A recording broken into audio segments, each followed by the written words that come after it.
출애굽기 9장 13절에서 35절을 보겠습니다. 우박재앙.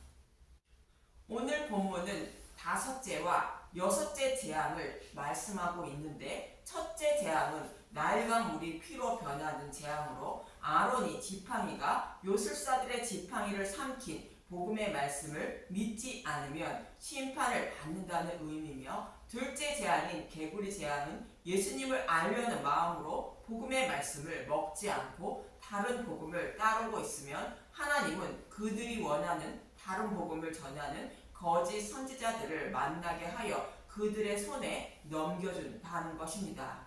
그리고 셋째와 넷째 재앙인 이와 파리 재앙은 피를 빨아먹는 자들로 거짓 선지자들이 전하는 다른 복음을 듣고 따름으로 다른 복음을 진리의 말씀으로 여기기 시작하므로 조금씩 생명을 잃어간다는 뜻인 것입니다. 또 다섯째 재앙은 가축이 죽는 재앙으로 다른 복음으로 오랫동안 하나님을 섬겨 더 많은 피를 흘려 영적인 생명을 곧 재산을 많이 잃은 모습으로 다른 복음을 진리의 말씀으로 여겨 복음을 받아들이기 더 어려워졌다는 뜻인 것입니다. 그리고 여섯째 재앙은 종기 재앙으로 영적인 재산을 모두 잃어버린 영적인 거지가 된 것을 말하는데, 거지 나사로처럼 모든 것을 다 잃고 영적인 생명이 죽음의 문턱에 놓여 있는 모습으로 지옥의 문턱에 놓여 있는 상태를 말하고 있습니다. 그럼 자신이 영적 거지가 되어 지옥의 문턱에 있는지도 모르고 계속 다른 복음을 따르고 있으면 어떻게 되는지 본문 13절부터 봅니다. 출애굽기 9장 13절. 일곱째 재앙 우박이 내리다 여호와께서 모세에게 이르시되 아침에 일찍이 일어나 바로 앞에 서서 그에게 이르기를 히브리 사람의 하나님 여호와의 말씀에 내 백성을 보내라. 그들이 나를 섬길 것이니라. 다른 복음을 따름으로 사탄의 곧 바로의 노예로 살아가는 저와 여러분을 영적 출애굽시켜 하나님을 섬기게 하려고 내 백성을 보내라 하지만 바로는 곧 사탄은 보내지 않는다는 것입니다. 그래서 여호와 하나님은 더 심한 재앙을 내리신다는 것인데, 출애굽기 9장 14절. 내가 이번에는 모든 재앙을 너와 내 신하와 내 백성에게 내려 온 천하에 나와 같은 자가 없음을 내게 알게 하리라. 출애굽기 9장 15절. 내가 손을 펴서 돌림병으로 너와 내 백성을 쳤더라면 내가 세상에서 끊어졌을 것이나. 재앙을 내리시는 목적을 말씀하시는 것으로 하나님이 능력이 없어서 단번에 바로를 치고 이스라엘 백성을 구원하지 못하는 게 아니라는 것입니다. 저와 여러분이 사탄의 노예에서 해방되어 하나님 백성이 되는 길은 오직 10번째 재앙인 유월절 양의 죽음인 십자가를 통해서만 가능하다는 것으로 복음을 믿는 길밖에 구원받을 길밖에 없다는 것을 알게 하려고 여러 가지 재앙을 내리고 있다는 것이며, 여러 가지 재앙에도 바로는 이스라엘 백성을 보내지 않는다는 것입니다. 이 말씀을 이어지는 본문 16절은 이렇게 말하고 있습니다. 출애굽기 9장 16절. 내가 너를 세웠음은 나의 능력을 내게 보이고 내 이름이 온 천하에 전파되게 하려 하였음이니라. 하나님이 바로를 단번에 치지 않고 살려두심은 구원의 능력이 하나님께 있음을 온 세상에 전파되게 하기 위함임을 말하며, 하나님 백성에게는 유월절 어린 양의 죽음으로만 구원받되 그 구원도 하나님께 있음을 알게 하려고 바로를 단번에 치지 않으심을 말씀하는 것입니다. 이 말씀은 사도 바울은 로마서 9장 14절에서 18절에 이렇게 말하고 있습니다. 로마서 9장 14절. 그런즉 우리가 무슨 말을 하리요? 하나님께 불의가 있느냐? 그럴 수 없느니라. 모세에게 이르시되 내가 긍휼히 여길 자를 긍휼히 여기고 불쌍히 여길 자를 불쌍히 여기리라 하셨으니.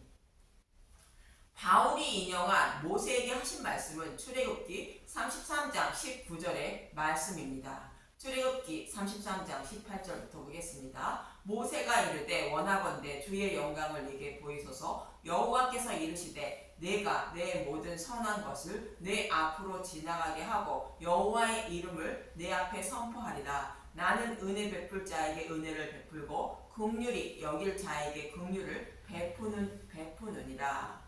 이 말씀은 모세가 시내산에서 첫 번째 돌판을 받아 내려오기 전에 백성들이 금송아지를 섬겼을 때의 일인데, 이 모습은 율법을 지켜 구원받으려는 사람을 금송아지를 섬기는 것과 같다는 의미이며, 하나님을 우상처럼 섬기는 자는 마땅히 죽임을 당한다는 의미로 백성이 3,000명가량 죽임을 당하게 되는데, 모세는 이들이 구원받을 수 있는 방법인 주의 영광을 보여달라는 것으로 십자가의 영광을 보여달라고 청하고 있는 것입니다. 그러자 하나님은 말씀으로 하나님은 나는 은혜 베풀 자에게 은혜를 베풀고 긍휼히 여길 자에게 긍휼을 베푼다는 것으로 하나님이 사랑하시는 자에게는 십자가의 영광을 알게 하여 구원하시고, 그렇지 않은 자들에게는 십자가의 영광인 복음을 알지 못하도록 그대로 두신다는 뜻인 것입니다. 이 말씀을 사도 바울이 로마서에서 인용한 말씀인데, 이어지는 로마서 9장 16절에서 18절을 보겠습니다. 로마서 9장 16절 그런즉 원하는 자로 말미암음도 아니요 다른 박질하는 자로 말미암음도 아니요 오직 긍휼히 여기시는 하나님으로 말미암음이니라. 성경이 바로에게 이르시되 내가 이 일을 위하여 너를 세웠으니 곧 너로 말미암아 내 능력을 보이고 내 이름이 온 천하에 전파되게 하려 함이라 하셨으니, 그런즉 하나님께서 하고자 하시는 자를 긍휼히 여기시고 하고자 하시는 자를 완악하게 하시느니라.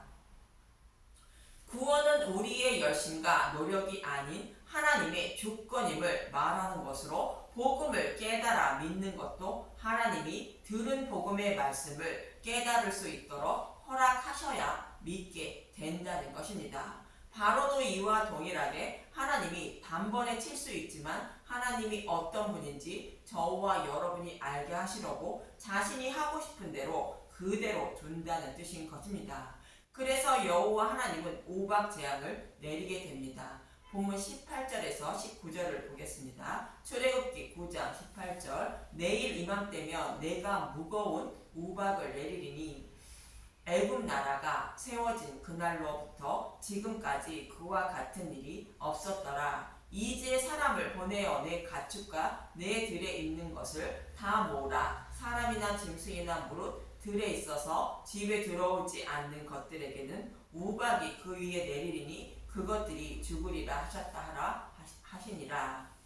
들에 있는 것은 모두 죽임을 당하고 집에 있는 것은 생명을 살리게 된다는 것입니다. 이 의미가 어떤 의미인지 창세기 25장 27절을 보겠습니다. 에서가 장자의 명분을 팔다 그 아이들이 장성하매 에서는 익숙한 사냥꾼이었으므로 들 사람이 되고 야곱은 조용한 사람이었으므로 장막에 거주하니.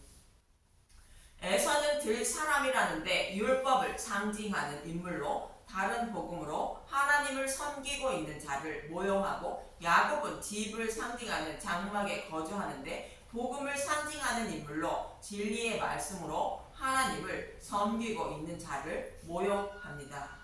이처럼 오박재앙이 임하는데 집에 거하지 않고 들에 그대로 있다는 것은 복음을 배척하고 다른 복음을 따르고 있다는 것을 의미합니다. 그래서 들에 있는 자들은 복음을 배척하는 자들로 모두 심판받음을 말하는 것입니다. 집에 있는 자는 복음을 받아들인 자로 생명을 살리게 되는 것입니다. 이러한 말씀을 듣고 따른 자들도 있고 그렇지 않은 자들도 있다고 이어지는 본문 20절에서 21절은 말하고 있습니다. 출애굽기 9장 20절 바로의 신하 중에 여호와의 말씀을 두려워하는 자들은 그 종들과 가축을 집으로 피하여 들였으나 여호와의 말씀을 마음에 두지 아니하는 사람은 그의 종들과 가축을 그 들에 그대로 두었더라.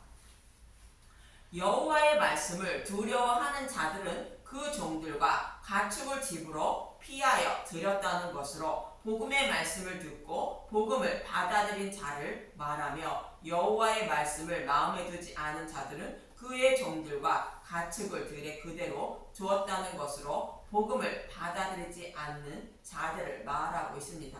그럼 들에 둔 자들은 어떻게 되는지 이어지는 본문 23절을 보겠습니다. 출애굽기 9장 23절 모세가 하늘을 향하여 지팡이를 들매 여호와께서 우레 소리와 우박을 보내시고 불을 내려 땅에 달리게 하시니라. 여호와께서 우박을 애굽 땅에 내리심에 우박이 내림과 불덩이가 우박에 섞여 내림이 심히 맹렬하니 나라가 생긴 그때로부터 애굽 온 땅에는 그와 같은 일이 없었더라. 우박이 애굽 온 땅에 사람과 짐승을 막론하고 밭에 있는 모든 것을 쳤으며 우박이 또 밭의 모든 채소를 치고 들의 모든 나무를 꺾었으되 우박이 집 밖에 있는 모든 것을 치고 꺾었다고 말하고 있습니다. 이 말씀은 복음을 배척하는 자들은 모두 심판받음을 말하는데 밭에 있는 모든 것과 채소도 치고 들의 모든 나무도 꺾었다고 말하고 있습니다.